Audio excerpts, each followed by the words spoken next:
I will try to be as brief as possible because it's online and we know people don't have too much patience to listen to very long classes, so I'll try to do it very quick. And the idea is that this upcoming week, we're coming into the birthday and Hilula of Moshe Rabbeinu, the 7th day of Adar, so we come to a very special day prior of Purim. There's a lot to talk about it that's related to Purim, but not for now.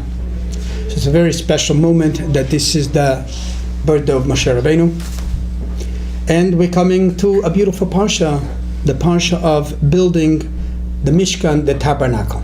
How can we connect it all together? Brief as we can.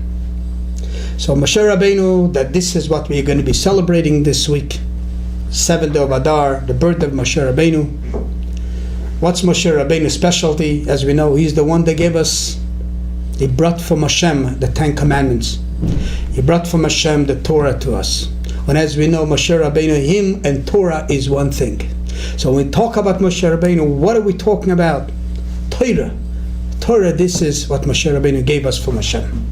As it says, the pasuk, Zichru Torat Moshe Avdi, remember the Torah of Moshe Rabbeinu that gave us. It's all from Hashem, but all through Moshe Rabbeinu. So how do we relate it to this 6th parsha? So in this 6th parsha, we're learning about building a tabernacle and all the details involved in every diagram, in every measurement of everything being built in this tabernacle, and is a lot to talk about, a lot of details. But we're going to talk only about the Torah part, that because this is Moshe Rabbeinu. Yes, the whole Mishkan is Moshe Rabbeinu, but what's more connected to Moshe Rabbeinu is the Torah part in the tabernacle, and this is the Holy Ark. But the Holy Ark was there to put the tablets that Moshe Rabbeinu brought down from Mount Sinai. So let's talk about the Holy Ark a bit. So in the Holy Ark, we talk about the measurements. And the Torah tells us you should build the Holy Ark. Vasita avon atzei shtim. And it says you should build Amatayim v'chetzi Arko, should be 2.5 amma the length, 1.5 amma the width, 1.5 amma the height. Tells us the Kli Yakar, one of the greatest commentaries that we have. And it says, what is it that the Holy Ark, the measurements is not complete measurements. 2.5, 1.5. Not 1, not 2, not 3. Everything is half. Like, not a complete measurement, a broken measurement. And this is in one place I saw the Rebbe explaining more or less the same idea. And the idea says, a beautiful lesson. The Ark represents Torah. When you dare to open up your book and learn Torah, and this is where the Holy Ark will teach you. When you open up the Holy Book to learn Torah, the first thing you have to know, you're very far from complete. The minute, that second, that you know that you're complete, you're not getting it. When you know you're complete in learning, your mind is good, you're not understanding it. To understand Torah, to relate to Torah, it's got to be not complete.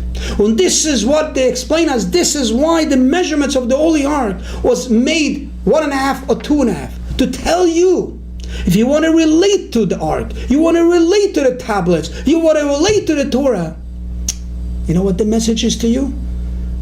When you feel broken, not complete yet, this is how we're getting to understand Torah. And this is what Moshe Rabbeinu resembled to, his humility, his being broken. And only this way we're able to receive Torah. That's the lesson that we'll learn from the measurement of the Holy Ark. And this is what we say in a prayer. Nafshi kafala kol tiyeh ptach libi b'toratecha. Only if I begin that I'm like dust, I feel humility, I feel broken, I feel I'm not there yet. I'm very far from complete. Only then God opened up my heart to be able to understand the Torah. I just wanted to share a short, brief story. As I said, I'll be very brief. And the story is with one of the great leaders of Jews a few hundred years ago. He wasn't from the Hasidic movement, but a great leader.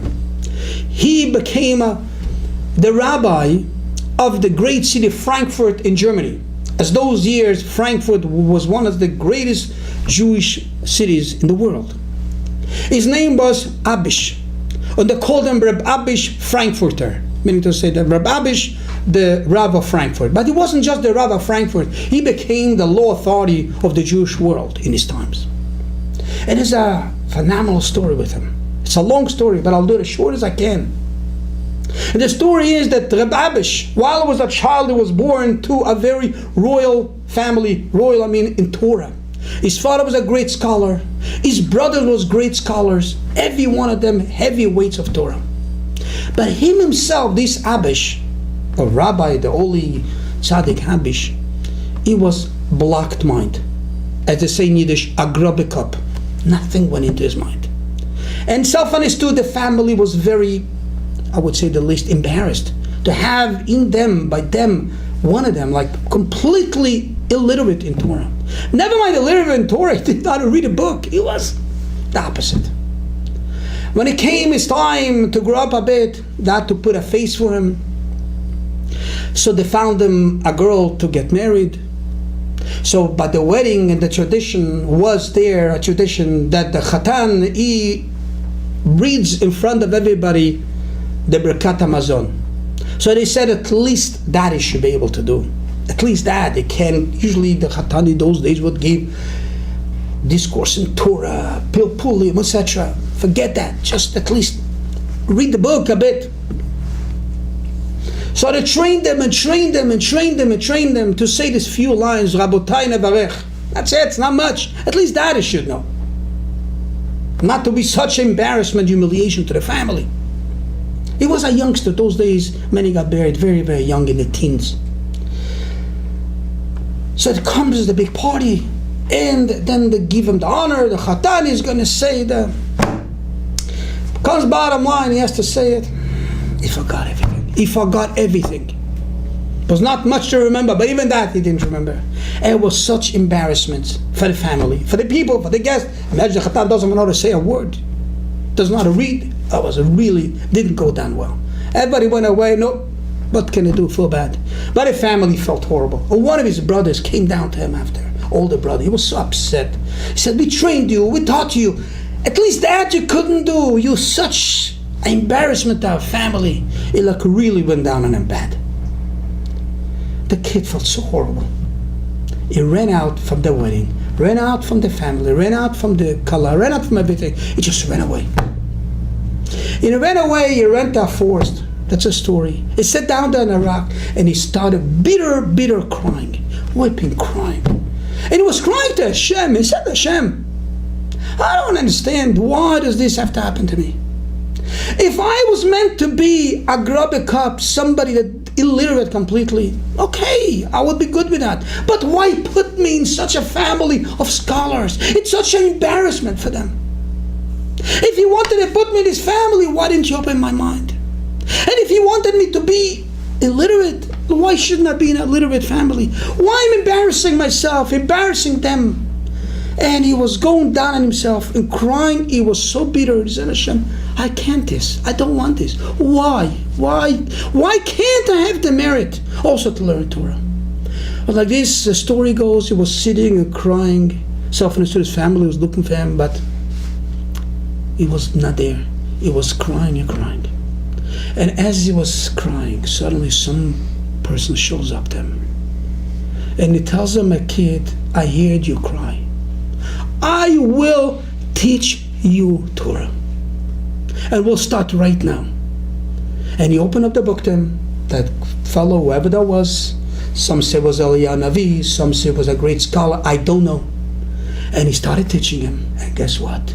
He opened up his brain. He just told him, please, for the first few years, be humble. Nobody should know that you're learning. But I will teach you. Every day you come, I will teach you. To make a long story short, because there's no time to continue, he became the famous Rabbi Abish Frankfurter, the famous, only great scholar in the world. And he would say the story, he would say, oh, I have to be so thankful to my brother. Wouldn't he embarrass me? Wouldn't he scream at me? I wouldn't feel so bad. So I wouldn't get to where I got now. Well, that was his story. He says, I got there just because I was so broken. I felt so bad. where I am. And in that moment when I really felt broken, when I felt so incomplete, the wellspring opened up to me. And I became the great guy. And this is the beauty of learning Torah. And this is the lesson of this expansion, that the ark is got to be not complete measurements. And this is what Moshe Rabbeinu teaches us. If you want to really relate to Torah, only through not feeling complete, then you can reach the Torah. But when you reach the Torah, then you complete. You complete after Hashem teaches you. You complete after you learn. But to begin learning Torah, you're not complete. Every Safal, a great Shabbos. Let's all celebrate the birthday and the Hilul of Moshe Rabbeinu, and let's all get ready for this beautiful month, Adar B'Simcha.